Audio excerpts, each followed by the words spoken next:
Bom, então vamos começar a nossa segunda parte de hoje. Agora vai ser uma mesa redonda, ciclos econômicos e a crise brasileira. O Rafael Lima vai participar e um estudante nosso aqui também da FEA, que é o Guilherme. Bom, só para mostrar para vocês os livros que a gente vai sortear, para ver se vocês se animam. Esse que é o Leitura sobre Liberalismo. Ele é muito interessante porque ele traz pequenos textos de vários autores sobre os mais diversos temas. E esse que é o Anatomia do Estado, do Instituto Mises Brasil. É muito bom esse livro e a gente vai sortear 50 livros hoje, então eu vou dar mais um tempinho para vocês comentarem lá no post que tá no evento. São 50 livros, comentem. Quem vai dar seguimento à mesa redonda é o Marcelo Lourenço e ele vai ser o debatedor. Obrigada.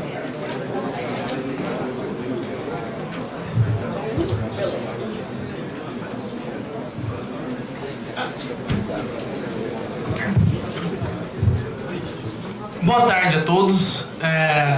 Vi que vocês ficaram bastante animados aí com os livros, tá certo? Então comentem que são dois livros muito legais. E boa parte de vocês vai levar um desses para casa.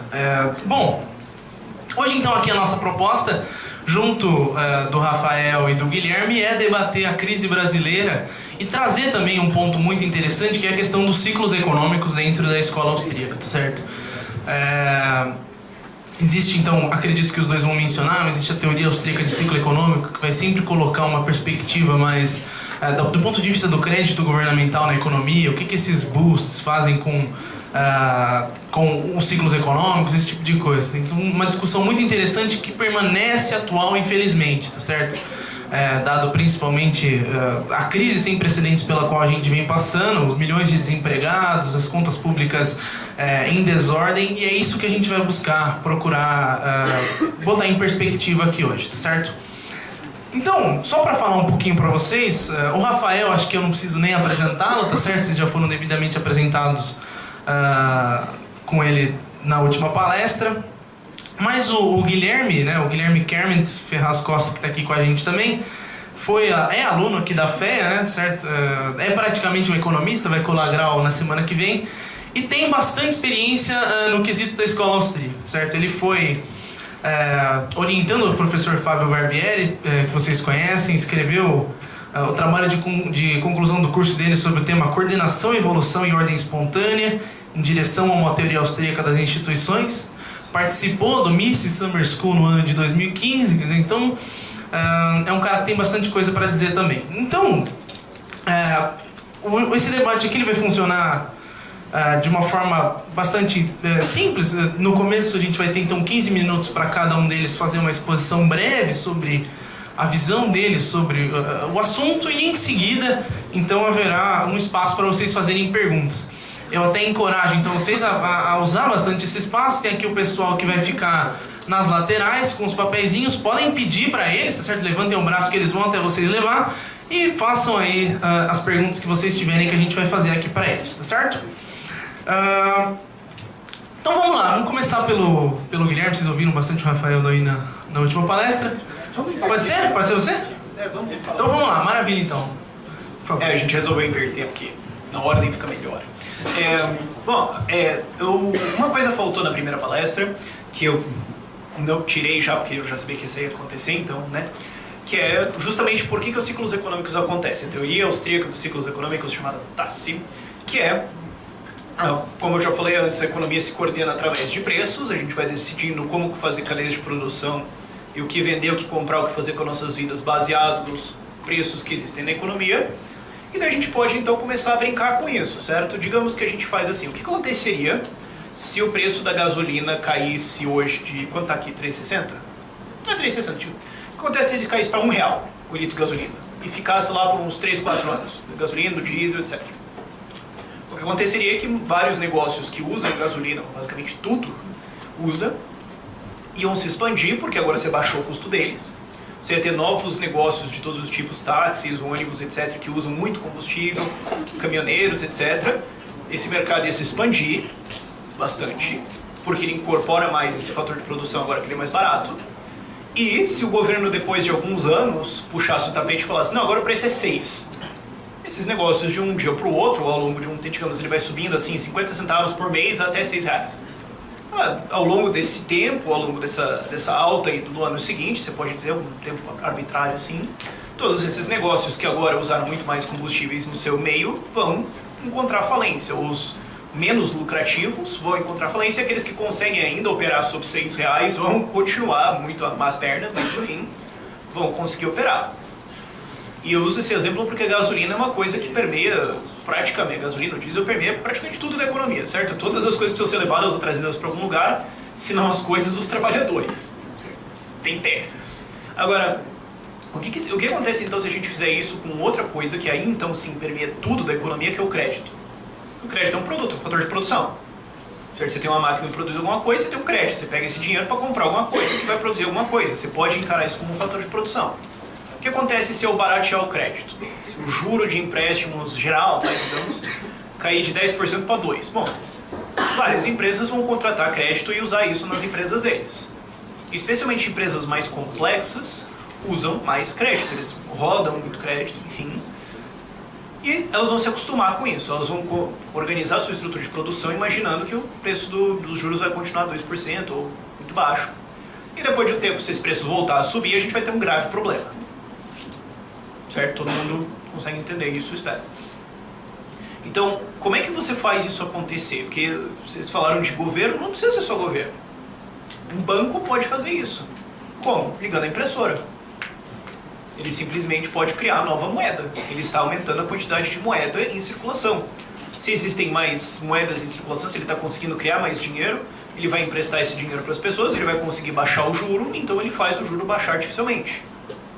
Se você tiver um padrão ouro, onde você deposita ouro no banco e emite um certificado de depósito, que na prática é a nota, né, o que a gente conhece hoje como papel, eu posso fazer uma coisa chamada reserva bancária fracionada, onde eu emito mais certificados de papel do que eu tenho em ouro. Se todo mundo fizer 5 dinheiros para cada um ouro que eu tenho, e de repente algum banco resolve meter 40, pode quebrar amanhã, enfim.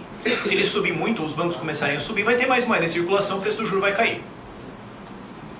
Isso vai gerar um problema.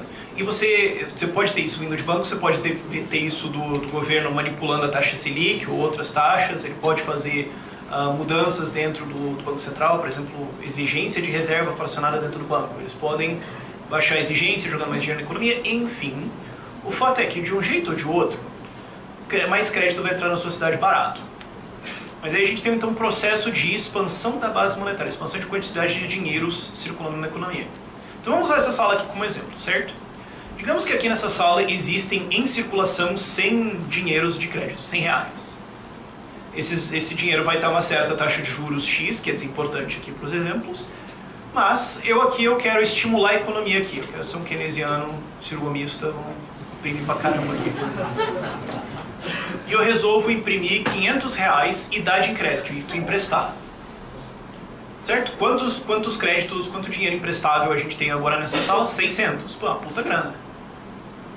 Só que, da onde que tinha aquele 100 antes? Do dinheiro que vocês economizaram.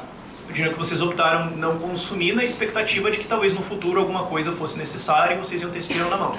Então vocês economizaram, digamos, vocês têm aí 1.000 dinheiros e economizaram 10% disso.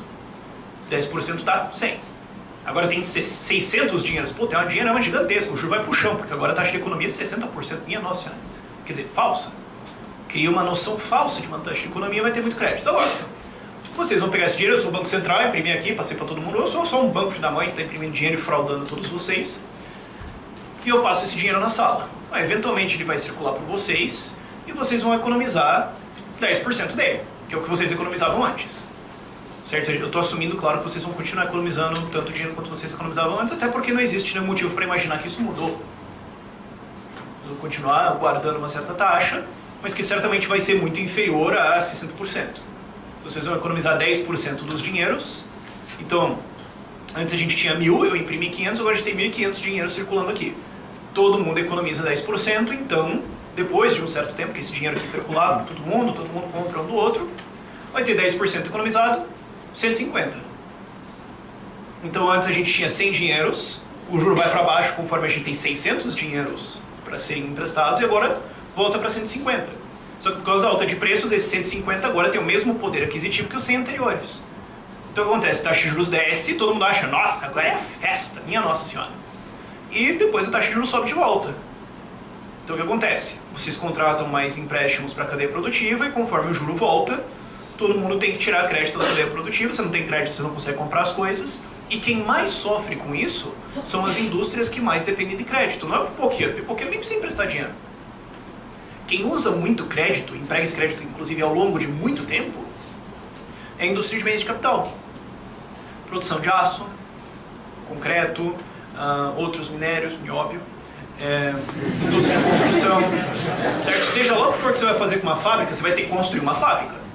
Eu não sei se você vai produzir sapato, que for, grafeno, não sei o que você vai produzir, mas você vai ter que construir uma fábrica. Então vai usar cimento, não tem jeito. Vai aumentar a demanda de engenheiro civil? Vai pra caramba. Então esses fatores vão subir de preço, você vai ter uma inflação em certos lugares, outras coisas vão continuar mesmo, porque até chegar no pipoqueiro vai demorar. Os preços vão subir, o dinheiro vai passar pelas pessoas, a gente vai ver um aumento de preços, como a gente viu aqui no Brasil. Preço de petróleo, preço do minério de ferro, preço do concreto, faltou pedreiro. O Brasil é um país onde faltou pedreiro, minha gente. 2011, aí você tinha falta de pedreiros. Não tinha. Faltou engenheiro civil, faltou tudo, tinha que importar gente para todo lado. Sempre faltou vários fatores de produção, faltou madeira, sobe o preço disso tudo. O dinheiro percula na sua cidade, o crédito cracha. E daí eu pergunto, o que faz o cara que abriu uma fábrica de cimento, porque tinha muita demanda de cimento nesse período? Ele pega essa fábrica e vende para vender, certo? Não sei o que ele vai fazer. Mas agora ele não tem demanda, porque não tem mais crédito novo demandando o concreto dele. Quem mais fornece para essas partes básicas da economia é quem mais cresce durante o boom e quem mais sofre durante o boom, durante o crash, a queda final. Justamente indústria de matéria-prima, etc. Mas também certas formas de matéria de trabalho, de mão de obra. Hoje a gente tem no Brasil uma coisa engraçada, a gente tem um incidente de engenheiros. Quem diria? Isso para não falar do incidente de advogados, né? Mas isso aí é outra questão. Mas isso engana as pessoas. Porque se você quiser tentar explicar uma crise, isso eu sempre falo, eu tenho uma rotina de stand-up para isso quase. Porque é o seguinte, você tem que ter uma teoria de por que uma crise acontece. A galera fala, é superprodução. Então, por que o carro bateu no poste? Excesso de carro. Então foi subconsumo, as pessoas consumiram menos. Foi falta de pista. Não. Por exemplo, o motorista pegou o carro, saiu na avenida, todo mundo sai na avenida, tudo bem. Esse filho da mãe meteu o carro no poste. Você pode até dizer, não, na economia, a qualquer momento, numa economia normal, você vai ver alguma porcentagem das empresas falindo porque a vida é assim. Agora, quando você sai de noite, assim, você vê um carro no poste, você fala, tá bom, bebeu, tá. Agora, você sai de noite e você vê assim um engavetamento, você fala, não é possível que você vai me dizer que isso aqui é uma tendência natural do trânsito. O carro não se aguenta, ele vê um poste e fala, meu Deus, para. Não existe isso. Você tem que explicar isso da perspectiva da ação de indivíduos. Por que todos os empresários do Brasil, em um momento, começaram a investir uma coisa e todos eles, ao redor de 2014 e 2015, perceberam que eles fizeram uma monstruosa burrada? Você vai falar o quê? Não, é que tem alguma coisa na água que emburrece o empresário. Não, a única coisa que consegue responder isso da perspectiva da ação de indivíduos é um preço mudou e enganou eles. Eles continuaram fazendo decisões racionais, mas os preços que estavam operando na economia enganaram eles. Eles fizeram uma coisa, perceberam que era errado, depois tira. Todo mundo faz isso. O problema é que todo mundo faz ao mesmo tempo. Por quê? Porque a alta de crédito é ao mesmo tempo e a queda de crédito é ao mesmo tempo. Para adicionar uma porrada, um insulto, não só no Brasil a gente teve que subir a taxa Selic até 14%. A taxa Selic é uma bizarrice, né? O comissariado do governo superior vai decidir qual é a taxa de juros. Soviéticos. É estranho, né? Não, os experts do governo vão decidir qual é a taxa de retorno da economia. Como? Onde vocês já tiveram emprego? Para. Bizarrice. Mas enfim.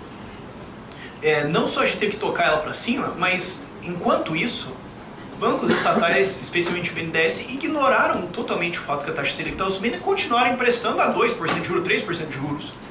Ao ponto em que valia a pena você arbitrar, tirar o dinheiro no BNDES, botar na poupança e ganhar dinheiro. Minha Nossa Senhora. Quando você tem isso é porque você sabe que está errado. Mas de fato todo mundo entrou na festa de crédito. Um monte de gente aqui, talvez alguns de vocês conheçam, talvez alguns de vocês tenham feito isso, certamente vocês conhecem alguém que achou que estava tudo certo e agora não está. Isso força a economia a se adaptar, a gente está agora nessa readaptação. Então o que deu certo no boom? Todo mundo era investidor pra cacete, né? Era só comprar Vale Petrobras. Nossa, todo mundo agora sabe investir na bolsa, que é um gênio. Chegou 2014, 2015, todo mundo falou, Estranho, né? O que será que aconteceu aqui? Todas as cíclicas foram pro saco. O que continua funcionando? Você fala, o Brasil entrou em crise. Tem dois setores que não entraram em crise, que é o que a gente chama de, você pode chamar de ações defensivas, ou setores defensivos. Também não dependem tanto de crédito. Dois setores engraçados. Remédio e beleza. Porque enquanto tiver mais população e as pessoas envelhecerem, vai precisar de catopril, cara. Não tem jeito. Vocês vão precisar de remédio. Então as farmácias vão crescer, a indústria da beleza cresceu. Eu não consigo entender exatamente porquê, mas também cresceu. É um consumo simples. Revelando o quê? A vontade original do mercado livre, quase livre no Brasil que você tem, que é o que as pessoas queriam. A gente não queria Copa, a gente não queria Olimpíada, a gente não queria estágio, não queria PAC, não queria... O que a gente queria era o quê? CrossFit. É o que tá dando certo agora, você pode não gostar, mas tá dando certo. Hambúrguer gourmet, sorvetinho diferente, salão de beleza, produto da Avon, remédio. É o que a gente consome. Aí você pode falar, ai, nossa, que baixo, a gente precisa ter indústria. Ou aparentemente todo mundo discorda. Ou aparentemente as leis travam isso de uma forma que não consegue fazer funcionar. Então o que aconteceu foi uma grande enganação na economia que fez os empreendedores errarem.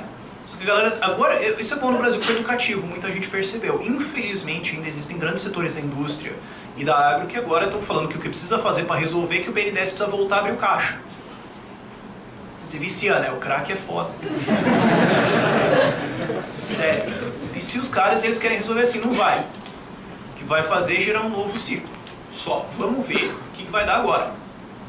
Mas isso que é engraçado. Agora você tem vários setores de consumo pequeno dando certo. Porque é o quê? Não são essas coisas cíclicas, não são essas coisas que são bombadas por crédito, mas são os empreendimentos pequenos que a gente faz. O Brasil é o país da informalidade. A gente tem uma força de trabalho, uma população economicamente ativa de 100 milhões de pessoas. Mais ou menos 20 milhões está desempregado ou não está procurando emprego. 40 milhões estão na CLT e 40 milhões estão na informalidade. É o que dá certo.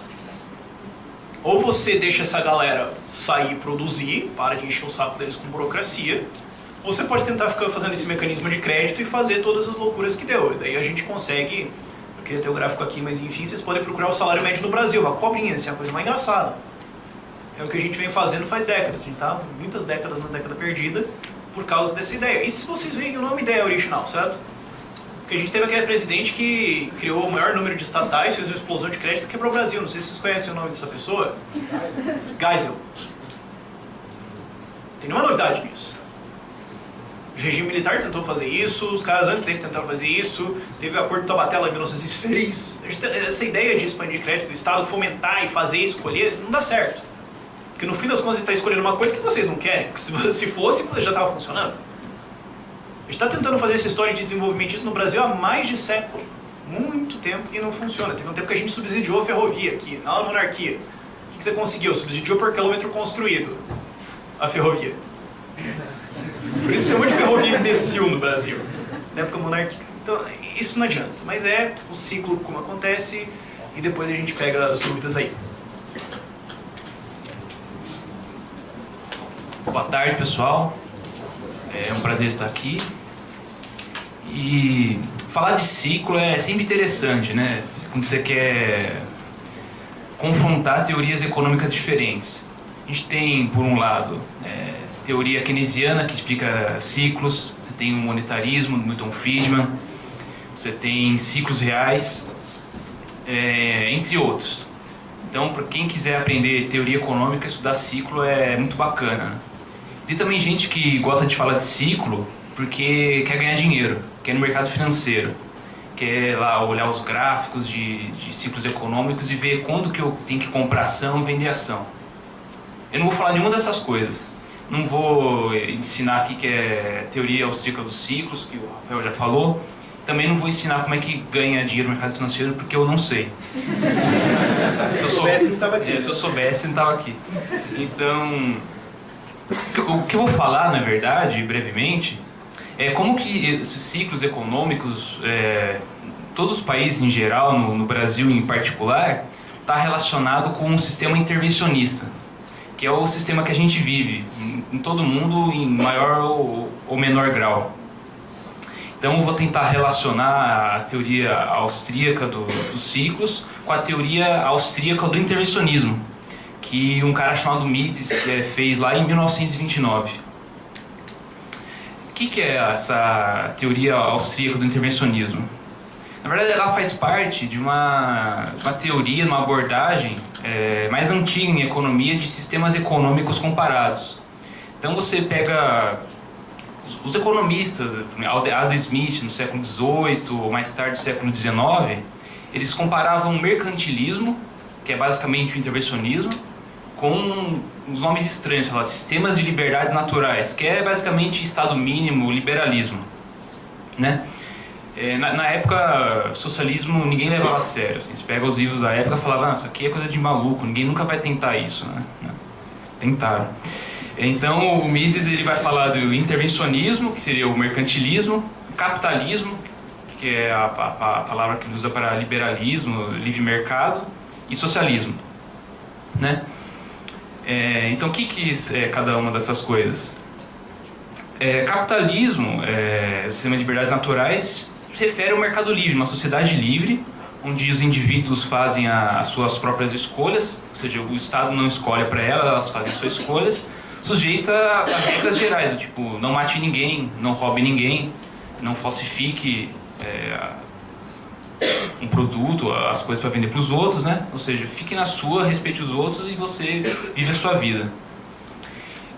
O socialismo, e seria justamente o contrário disso, né? Por exemplo, na União Soviética o Estado governa tudo, o Estado escolhe onde que vai investir, escolhe o que vai ser produzido, escolhe quais ideias podem ser propagadas, entre outras coisas. O intervencionismo, que na verdade é o sistema do mundo real, é o meio termo. A gente tem um certo respeito à propriedade privada, não é o socialismo total, não vive num totalitarismo, mas também não é exatamente livre. O Estado controla vários aspectos da nossa vida. E quando a gente fala de intervencionismo, né, que seria o meio termo entre livre mercado e socialismo, parece uma ideia muito boa, né, porque, bom, extremo normalmente é ruim, né, ou seja, muito livre mercado, péssimo. Muito socialismo também não dá certo, tem genocídio, é chato, né, vamos abandonar isso. Mas o que o Mises vai falar não, na verdade você não tem assim, você escolhe os melhores aspectos do livre mercado e dá uma controladinha com um governo de pessoas sábias. O intervencionismo tem sua dinâmica própria, ele tem a sua própria sistema de ordem espontânea, né, assim como o livre mercado tem. E por que acontece isso?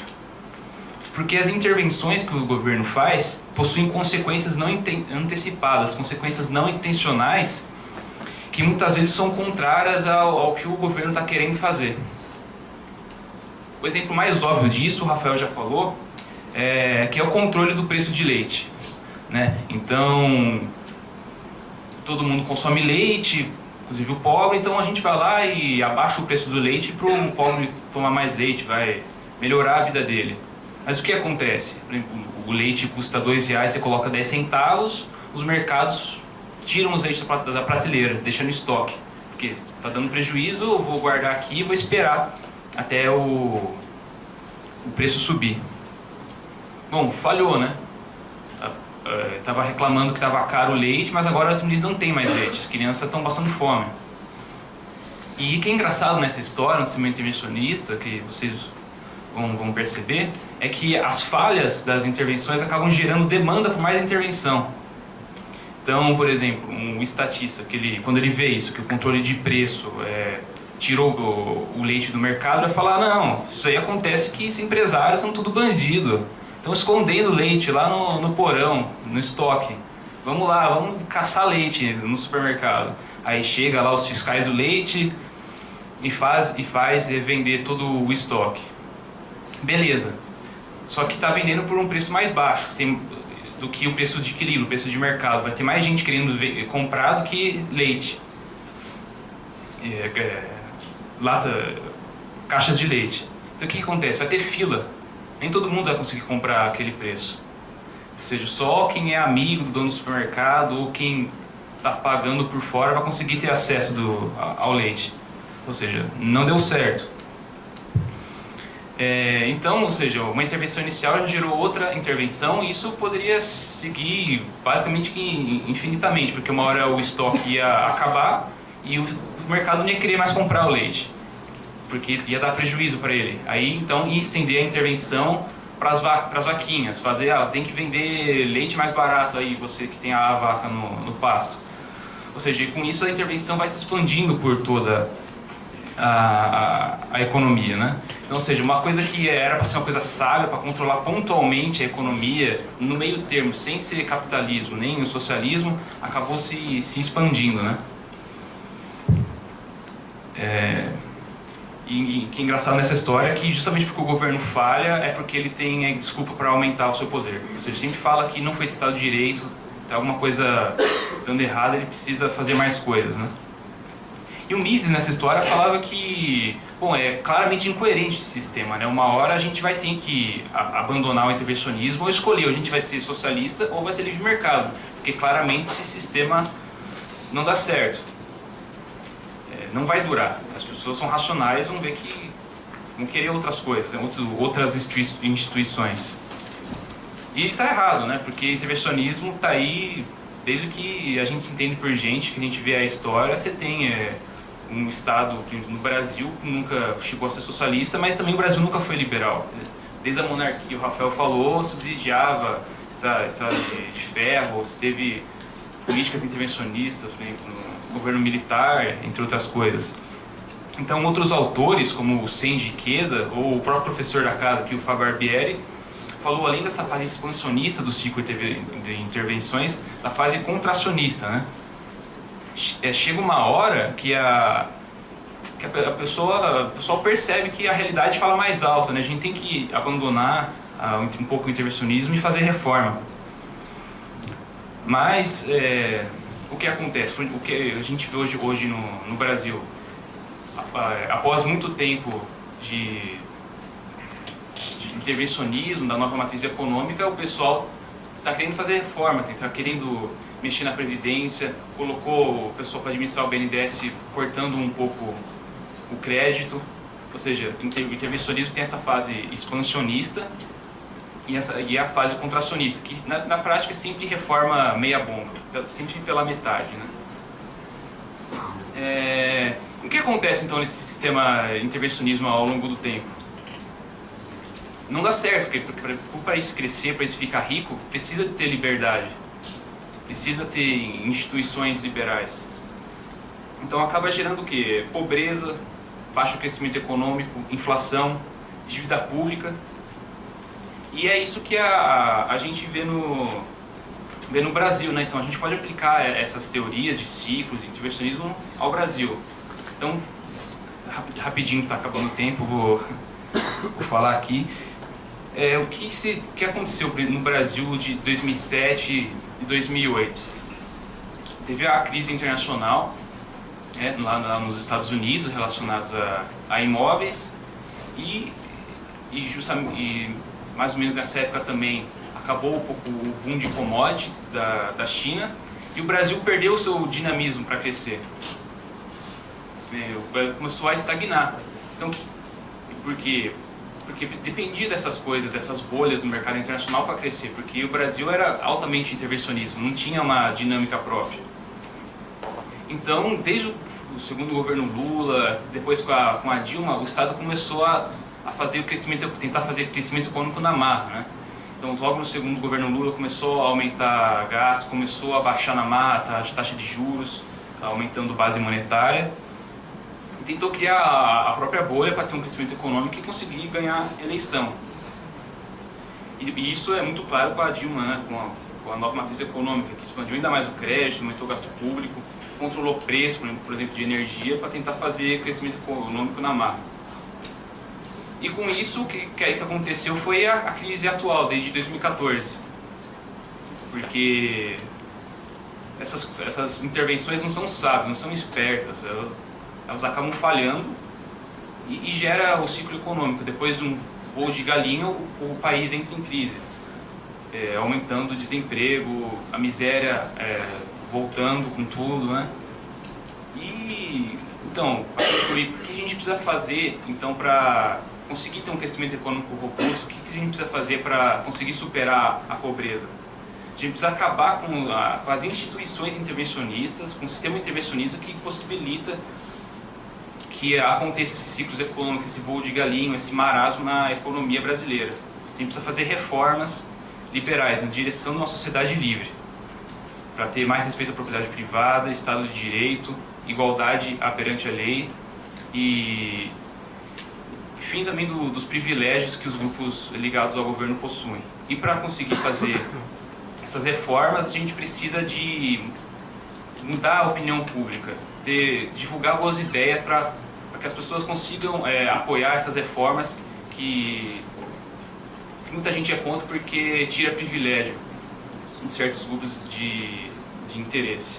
Então a esperança, pessoal, é que vocês consigam convencer os políticos, consigam criar novas pessoas que entrem na nossa política, divulguem boas ideias para a gente conseguir sair dessa armadilha de pobreza, de crescimento de voo de galinha. Então, como diria Mises, uma frase que já é clichê, todo mundo conhece: ideias e somente ideias podem iluminar a escuridão. É isso. Estourei meu tempo já.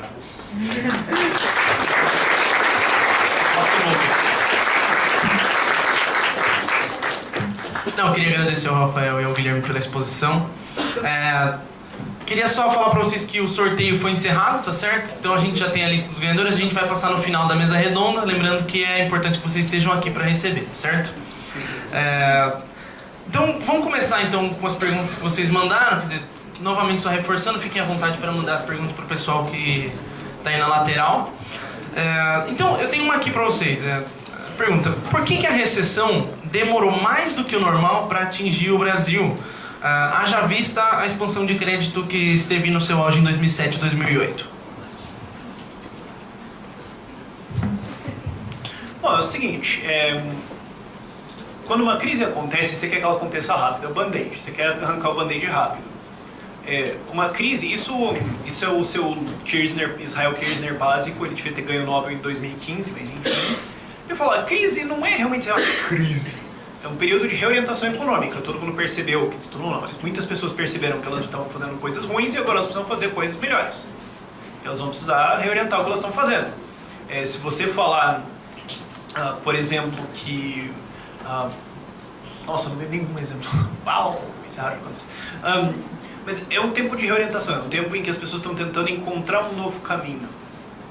Não é tão assim certo você dizer que é uma crise. Não está tipo tudo explodindo e deixando de existir, gente morrendo e que não há guerra. Só que para essas coisas se reajustarem, você precisa sair de algo que deu errado e conseguir começar alguma coisa que vai dar certo. Agora, o que você faz quando você começar uma nova coisa é praticamente ilegal? Se você falar, vou abrir uma empresa, o Brasil no ranking de facilidade de negócios, quanto menor o número, melhor. O primeiro lugar é a Nova Zelândia, a gente está em 123. Atrás de um país extremamente capitalista chamado República Islâmica do Irã. Então, o que você faz? Você não consegue fazer nada. Aí você fala, tá bom, bateu a crise em 2015. Bom, então agora vamos investir em uma coisa nova. Não, porque tem uma louca assombrando o Palácio do Planalto que pode explodir qualquer coisa que eu faça. Então eu vou pegar meu capital e enfiar no tesouro direto. Eu vou ficar sentado em cima, certo? Eu que tenho dinheiro, que sou um grande capitalista malvadão safado, vou colocar tudo no tesouro direto, que agora está rendendo bastante, porque essa louca só faz déficit, tá bom? E eu vou ficar lá, porque eu não sei o que ela vai fazer. As pessoas pequenas, tem muita incerteza, então você não consegue fazer nada. E daí vem novas políticas que até complicam a coisa, você não consegue começar a estruturar, porque é difícil. Agora o governo Temer, seja claro o que está fazendo, eles estão usando a economia como refém, certo? Eu sou um bandido, ela era um bandido também, eu sou um bandido também, mas a diferença é que comigo a economia também é, então se você me tirar vai pro saco. Então ele está usando a economia como refém e tentando fazer umas desregulamentações, mas ainda precisa melhorar. Está indo bem, assim, comparado ao histórico brasileiro, ainda precisa melhorar para a gente conseguir voltar a fazer alguma coisa. O que aconteceu foi que todo mundo foi para informalidade, foi vender coxinha, foi fazer algum serviço, foi pro Uber, foi dar um jeito. Isso você pode dizer que é uma nossa retomada. A agro está lá sempre que dólar, né? E bolha de commodities internacional. Então, se isso é estourar, eles vão ter um problema. Agora, o fato é a mesma coisa que você fala assim, vamos cortar gastos, vamos demitir 1 milhão de funcionários públicos. Não é legal. Não sou contra. O problema é que vai ter 1 milhão de desempregados, porque eles não vão conseguir abrir nada. Então você precisa ter um mecanismo de reorganização da economia do outro lado, que não tem hoje. Está melhorando, mas ainda não tem. É o que aconteceu logo depois da crise de 29. Né? Todos os pânicos nos Estados Unidos nos anos 1800 e pouquinho, em questão de meses, se acertaram. Só que depois da crise de 1929, o Hoover, que é colocado como um livre mercadista, resolveu fazer 1 trilhão de intervenções e o Roosevelt chegou também fazendo, ao longo de toda a presidência dele, que foi gigantesca, fazendo intervenção toda semana. Então a pá virava a cada semana, você não conseguia fazer nada. Resultado, o desemprego sempre ficou acima de 10%, até que ele fez uma medida de redução de desemprego muito massa. Coloca todos os homens num barco e manda pra Europa atirar em nazista. Aí o desemprego foi para 1%, mas claro, né? Enfim, é isso. A pergunta é, por que demorou para ter crise? Isso. Bom, para ter Porque crise... demorou. Eu respondi a pergunta errada, eu respondi errado. Vou tentar falar. Ninguém falou nada. Perguntou por que demorou mais do que o normal para atingir o Brasil. Mais do que normal para atingir o Brasil. Meu Deus. Bom, a origem da crise no Brasil não é exatamente a crise de 2008 dos Estados Unidos. Mas o que aconteceu é que quando estourou a crise, os economistas lá do Banco Central, do Ministério da Fazenda, decidiram adotar políticas keynesianas, anticíclicas, né? Então falaram assim, vamos abaixar juros na marra, imprimindo dinheiro, vamos gastar mais, e a Dilma levou isso às últimas consequências. E demora para mostrar que essas coisas são erradas, né? Porque os benefícios na hora são óbvios, né? Baixou o juro, nossa, vou conseguir fazer um empréstimo, investir na minha empresa, gasto público, nossa, vai ter emprego para muita gente. Os benefícios são concentrados para grupos bem organizados, mas os custos são dispersos e levam tempo para serem percebidos, né? Então você faz a bobagem num ano e demora muito tempo para perceber que aquilo vai dar errado, que todos os investimentos não vão conseguir dar certo todos juntos porque falta bem de capital complementar, falta poupança para dar certo, né, esses projetos. Então, a origem da crise no Brasil não é a crise de 2008, está relacionada a políticas feitas pelo governo brasileiro que começaram a ser feitas nessa época, em 2008, segundo o governo Lula. Posso só responder certo agora? Minha Nossa Senhora. Para responder isso breve, o BNDES estava imprimindo uma cacetada de dinheiro épica na história brasileira. Se vocês procurarem a expansão de base monetária do Brasil, é um negócio violento e a juros baixíssimos, e enquanto você está bebendo parece que está tudo bem. O problema é quando a porrada bate. Demorou para bater parte por causa disso, e também parte porque o Brasil é um país muito fechado comercialmente. Então, não pegou tanto assim. E enquanto também tinha esse período de boom, muita gente estava olhando para o Brasil e falando, não vai dar certo, muita gente veio. Aí ajuda a segurar a coisa um pouco, mas deu para dar uma enrolada, agora a conta sempre chega, não tem jeito. Agora, no contexto da discussão sobre ciclos, tem uma pergunta interessante que pergunta para vocês se vocês acham que a próxima crise global vai ter início nos Estados Unidos devido à dívida de mais de 20 trilhões de dólares que os Estados Unidos acumulam. Ele pergunta, isso pode levar a uma nova moeda? E qual é o destino do dólar? O que vocês acreditam? Bom, eu não sei se a próxima crise vai ser essa. Pode ser que a Europa sofra a crise primeiro. Mas eventualmente vai ter uma crise lá por causa da dívida americana, que só cresce, nenhum presidente quer fazer cortes a sério, responsabilidade fiscal a sério lá, acha que pode levar essa bolha para sempre. Então uma hora a conta vai chegar, não dá para ficar fazendo guerras permanentemente em países obscuros, né, que, sei lá... Eu não sei se o Trump sabe apontar no mapa o Afeganistão, assim, se não tiver o nome lá. Se isso pode levar a uma nova moeda, talvez troque o dólar pela libra, pelo euro, como moeda em transações internacionais, mas eu não tenho certeza. Mas o que eu posso falar é que o Bitcoin, quando isso ocorrer, vai ficar mais forte ainda, porque as pessoas estão desconfiando cada vez mais de moeda estatal. Essa dívida americana é de fato uma coisa assim extremamente assombrosa, mas o que te quebra não é a dívida, é o custo de manter ela. custo de você rolar a dívida, o juro e o custo de você tirar uma nova dívida para pagar a antiga. E sistematicamente o juro da dívida americana tem caído, porque ela é considerada a melhor do mundo, que é um puta elogio. Né? Então, é difícil ver o juro subindo significativamente o suficiente para estourar um orçamento americano. Hoje eles pagam 260 bilhões de dólares por ano em juros. Se você dobrasse o juro da dívida, isso ia para 500 e tudo mais, mas você tem o Federal Reserve que pode comprar tudo em algum outro programa de quantitative easing, toca a impressora e vai. Vai dar uma merda federal? Vai, não hoje. Eles conseguem ainda empurrar isso com a barriga por um tempo, porque eles são assim o último baluarte, até eles caírem vai demorar. Dá para fazer um quantitative easing 4, 5, infinito, dá para enrolar isso aí e ir manipulando o custo da dívida para zero e tentando fazer uma fantasia que vai explodir eventualmente. Eu não acho que vai ser nos próximos 5 ou 10 anos, assim, e posso estar errado nesse sentido, mas o fato é isso aí seria a última coisa que cairia. E sobre a crise, eu acho muito mais provável isso vir da China, que agora está tentando combater todo o shadow banking lá dentro.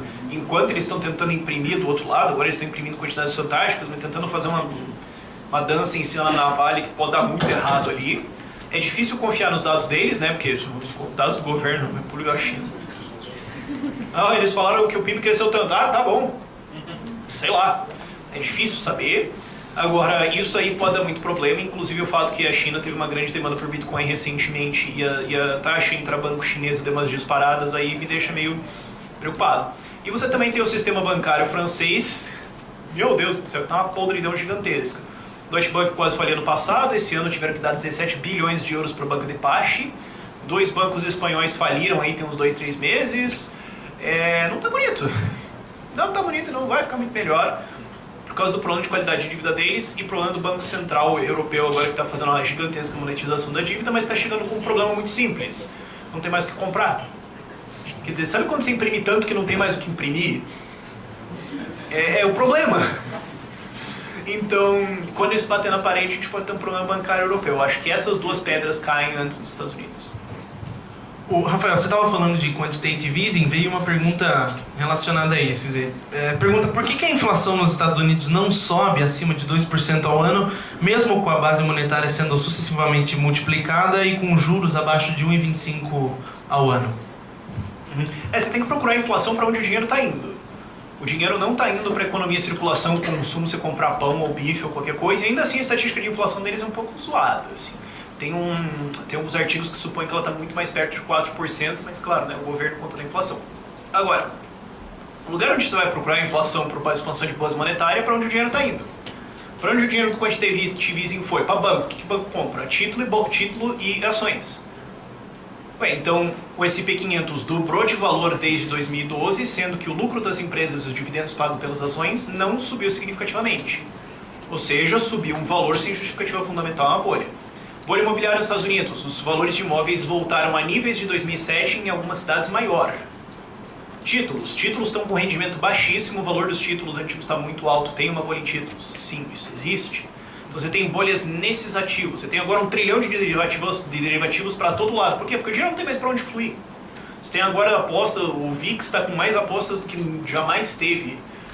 Você tem cada vez posicionamentos mais radicais nas bolsas americanas, e o outro lugar que você pode ver também é coisas imbecis sendo compradas, como por exemplo o IPO do Snapchat. É uma empresa que escreve, olha, no nosso relatório dos acionistas, você quer comprar? Eles escreveram, a empresa pode nunca dar lucro. Quero? Nossa! Ergueu o quê? 20 bi? Alguma coisa imbecil assim? Blue Apron, eles faziam o quê? Receita. Estimando tipo receita e ingredientes na sua casa e a Amazon pode engolir os caras. Também teve um IPO gigantesco. Twitter, não dá lucro, tá valendo... Tem umas coisas estranhas. Tem umas coisas extremamente estranhas em empresas que não deveriam estar no lucro, mas estão com valorizações fantásticas. Aí você consegue encontrar uma inflação muito significativa. Agora, em consumo geral, não. E a outra coisa, aumenta. Ao longo dos anos 1800 nos Estados Unidos, os preços despencaram. E isso, inclusive, faz os keynesianos falarem que os anos 1800 teve crise para todo lado. Não, os preços caíram, mas o PIB subiu, o consumo subiu. Não, mas é que quando tem deflação tem crise. Keynesianos. O normal é o preço cair.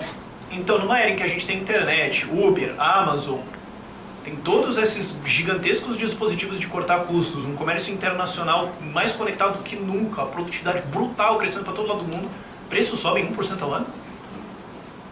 é estranho, né? Eles deveriam estar caindo em algum número relativamente significativo. Você pode supor, isso que é a coisa da praxeologia, certo? Você pode falar, ó, isso aqui vai gerar inflação. Ah, não tem inflação, então deve ser porque tem outras coisas que estão puxando para outro lado, certo? É a mesma coisa que eu falei, se você chegar e falar, eu medi um círculo e ele era quadrado, teu compasso está errado, meu filho. Tem alguma coisa estranha. Eu sei que é prepotente pra caramba falar isso, a galera acusa a escola austríaca de falar isso, mas você consegue ver várias bolhas estranhas em lados da economia americana e a gente ainda vai ver para onde isso vai dar, especialmente agora que eles estão falando de reduzir a balance sheet do Banco Central. Vai ser hilário ver isso acontecendo. Bom, então só para lembrar, toma cuidado, assim, a gente aprende em economia, né, a equação quantitativa da moeda. Se aumenta a moeda, aumenta o preço, mas a moeda não entra em todos os setores da mesma maneira, né? Entra em alguns setores e vai caminhando aos poucos. Então, como o Rafael falou, tem que olhar preço de setores específicos. Bom, alguns economistas liberais dizem que deflação a longo prazo gera crise. Vocês concordam? Deflação está relacionado com crise porque ela costuma acontecer quando existe o bust, né? Ou seja, a fase descendente do ciclo econômico. Quando começa a taxa de juros subir e a economia começa a entrar em depressão, coincide com deflação, porque é aí que o governo está pisando no freio da impressora, né? Tá parando de emitir moeda ou emitindo moeda em velocidade menor. Isso começa a gerar deflação e o pessoal acha que deflação gera crise. Não, é que coincide em alguns momentos, mas como o Rafael falou, no século XIX teve deflação pra caramba e a economia crescia, né? Ou seja, não é uma relação tão clara assim, eu discordo. Eu também não sei quem são esses economistas liberais que falam isso. É que aí você também tem um problema, às vezes, de semântica freestyle, de o que você quer dizer com inflação. Aumento de preços não é inflação, é aumento de preços. Para a escola austríaca. Para a escola austríaca, inflação é expansão de base monetária. E a gente vai ter um problema de semântica que às vezes dá uns problemas gigantescos. Só preços caírem. Eles falam, não, se tiver mais demanda na economia agora, preços de certas coisas vão subir. Bom, certo, se a economia está se desenvolvendo, você vai ver alguns preços subirem. Sim, mas num regime de moeda estável, você veria preços caindo. Então, você pode ter uma dinâmica diferente. E, sei lá, pode chover e derrubar as florzinhas do feijão e o preço do feijão sobe. Não quer dizer que a economia se desenvolveu. Não quer dizer nada. Você pode falar, mas deflação generalizada dos preços. Isso aí que eu estou falando. Pode ser que, sei lá, o preço da gasolina caiu. Imagina que crise. Você chega lá no mercado e fala, não, eu queria comprar um frango por R$10, mas está 9. Não. Isso não existe. Aí, não, mas redução da base monetária pode causar uma crise. Sim, no curto prazo. Porque o que os austríacos defendem? Uma quantidade estável de base monetária. 1 trilhão, 2 trilhões. Dane-se, deixa que manter a mesma coisa. Agora, se você retirar a moeda de circulação, a taxa de juros vai subir acima da taxa natural e você vai ter uma contração econômica. Até que você vai ter exatamente o contrário do boom, certo? Ao invés de você imprimir, você vai lá e apaga o dinheiro, digamos. Você vai ter o contrário, você vai ter um bust e daí um boom conforme o crédito voltar à sua taxa natural. Sim, mas você não precisa fazer isso e não é isso que esses economistas querem dizer, eu tenho quase certeza. Eles estão querendo falar muito mais de preços, mas preço é uma coisa extremamente mais dinâmica do que simplesmente a economia se desenvolvendo ou não. E de novo, né, você pega a crise de 1837 nos Estados Unidos, o índice de preços caiu em 4 anos pela metade e o consumo das pessoas quase dobrou. Você fala, puta crise, né? Uau, que uma crise dessa todo dia. Uma pergunta sobre privatização. Sabemos que infraestrutura pode ser considerado um monopólio natural que foi tomado pelo Estado. Vocês acham que existe alguma solução a curto prazo para abrir o setor de infraestrutura à livre concorrência, já que sabemos que a privatização não é mais nada do que uma concessão de monopólio?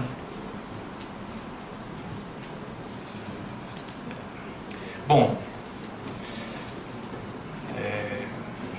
a privatização no Brasil foi bem capenga, né? Na década de 90, com a FHC, a gente sabe, tem vários livros que falam isso, que na verdade teve a privatização, mas o governo continuou a controlar muita coisa dessas empresas, né? Por exemplo, na Vale, privatizou, mas o governo continua mandando uma parte lá.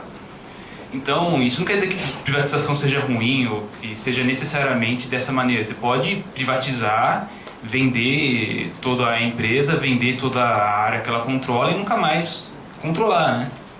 E mesmo que seja um monopólio natural, talvez não seja muitas coisas, mas vamos supor que seja, sempre vai existir a competição pela empresa. As pessoas vão querer, se a empresa estiver indo mal, as outras empresas vão querer comprar aquilo lá e conseguir fazer mais dinheiro. Ou seja, monopólio natural não implica que não haja concorrência, né? Então, privatização pode ser muito bom, sim, eu discordo. Eu discordo num ponto mais profundo da ideia de um monopólio natural. Você fala, não, mas estradas, o transporte é um monopólio natural. Não, ele tem uma competição meio estranha. Você fala, mas a estrada de Ribeirão Preto para São Paulo pode ser monopolizada, pode ter só uma estrada. Não, tem outros jeitos que eu posso mandar alguma coisa, e se o custo de transporte aqui de alguma coisa for mais barato, o São Paulo vai comprar de outro lugar que for mais barato. Você pode manipular isso de jeitos diferentes, especialmente você conseguiria isso assim, em curtas distâncias, onde não importa porque o lado que está recebendo consegue fazer outras coisas. A não ser que você fale, não, aqui tem uma cadeia de montanha, tipo, o Himalaia ele faz assim, e tem uma estrada que chega. Ah, para. Você teria que fazer umas coisas extremamente específicas assim, né? A galera começa a tentar conjurar aqueles casos bizarros.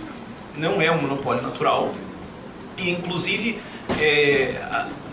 você criar infraestrutura no Brasil é extremamente regulado, aquela coisa que eu falei no começo da palestra, né?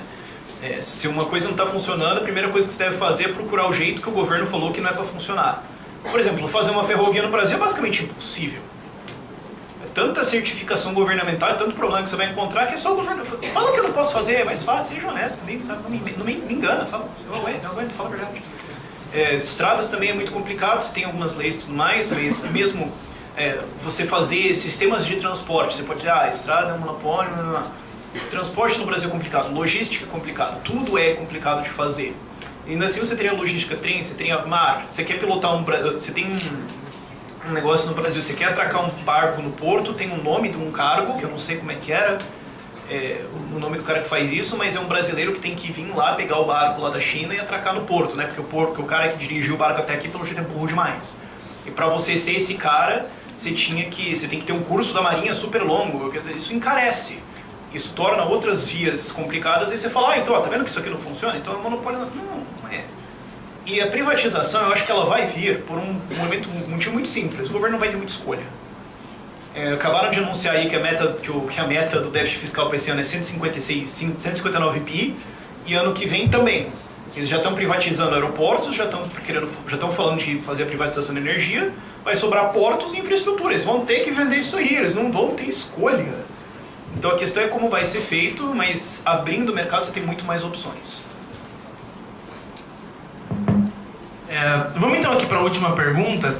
Aqui, qual vocês acham que é a perspectiva de aceitação da teoria austríaca de ciclos econômicos no mainstream econômico atual?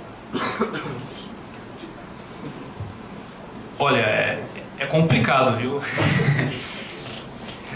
A questão é que os economistas, vou falar dos economistas ortodoxos, né, que são aqui da casa, em geral eles inconscientemente têm uma filosofia da ciência positivista, né? Então, o que não puder ser mensurado usando econometria ou ser modelado usando matemática, do estilo equilíbrio geral, acha que é picaretagem, né? Então, se a gente estudar a fundo a teoria dos ciclos econômicos austríaca, você vê que é complicado de modelar ela e para você mensurar o que ela está falando usando econometria dá muito trabalho, assim, precisa de muita gente trabalhando. Porque ela não mexe com níveis gerais de preços, mexe com preços relativos, né? Então você precisaria pegar dados de preços de milhares de coisas, isso dá muito trabalho. Então eu acho que tem uma barreira metodológica de aceitação. Mas não é impossível, né? Se você pegar o mainstream da economia, já absorveu muitas coisas da escola austríaca, de outras linhas de economia que também são boas, que antes achava que era picaretagem. Então, se pegar na década de 20, falar de direitos de propriedade era coisa de sociólogos. Os economistas falavam, por que economista falar de propriedade privada? Que bobagem, né? E quem falava que propriedade privada era importante? O Mises, que falava, esse picareta aí escreve livros gigantescos, escreve em alemão, cara estranho, né? Mas hoje em dia você tem a economia institucional toda hora falando de direitos de propriedade. Ou seja, no longo prazo os austríacos estão certos, né? Então, acho que algum dia vai ser incorporado, sim, a teoria da austríaca dos ciclos econômicos e a teoria do capital, né? Que vai contra a ideia de capital como um casão, tentar analisar as partes, a estrutura daquilo, né? Então, no curto prazo sou pessimista, no longo prazo sou otimista. Só que tem outro lugar também onde a ideologia não importa tanto, importa o que funciona, que é o mercado financeiro. Tem muito analista de grandes fundos aí, tem muitos economistas que estão aí no mainstream que você vê na TV, que estão começando a ler Mises e que estão começando a concordar. Tem muito analista de fundo grande que está começando a falar, bom, funciona. Esses caras conseguiram prever, conseguiram ganhar uma puta grana. Minha nossa senhora, como ganharam grana. Vamos ler, né? Se dá dinheiro, quero ver. E muitos ainda estão dentro do armário, como eu falei, estão quietos, talvez ainda estão estudando, ainda estão pensando sobre isso. Agora, em última análise não tanto, mas assim, investidor pesa muito na ação do empresário. Falou, eu quero ver isso, eu gosto de ver isso. Conforme isso começa a ir numa direção de, olha, a gente prefere certas coisas defensivas, estamos procurando mais valor ao invés de olhar para a emitida e orçamento e tal. Se essa ideia mudar no mercado financeiro brasileiro e está em vias de mudança, isso pode mudar o comportamento das empresas. Então pode ser que os economistas, quase como sempre, sejam os últimos a descobrir esse tipo de coisa. Bom, pessoal, queria primeiro agradecer ao Guilherme e ao Rafael por terem vindo aqui hoje. Foi uma alegria receber todos vocês, certo? Então, enfim, muito obrigado. Queria ser uma salva de palmas para eles.